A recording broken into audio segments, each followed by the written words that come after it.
అయ్యా కొద్దిగా నిలబడు, మా రాజుగారికి మేము అడిగి వస్తాం అని ఈ 100 మంది రాక్షసులు మత్స్యవల్లముని దగ్గర వచ్చారు. సర్కార్ ఓ బైరాగి అయిపోతే బైరాగి జ్ఞానేదేవ్ అతడు బైరాగి ఉన్నాడట, సన్యాసి ఉన్నాడట.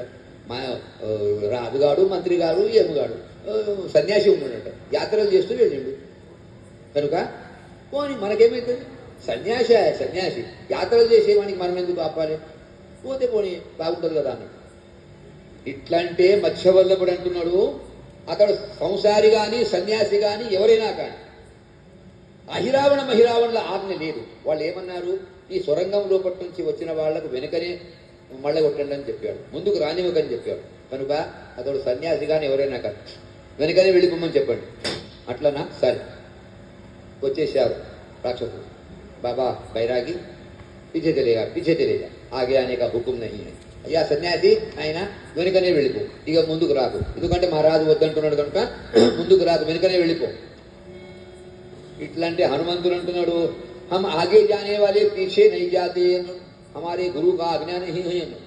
మేము ముందుకు పోయేటువంటి వాళ్ళం వెనుకపో, మా గురువాజ్ఞ లేదని చెప్పాడు. మా గురువు ముందుకే పొమ్మని చెప్పిండు వాడు.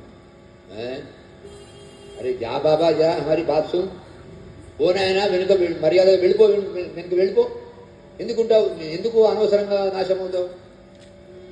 లేదు నేను ముందుకే పోతా అన్నాడు హనుమంతుడు. అయితే ముందుకే పోతావా, మేము చెప్పిన మాట వినవా,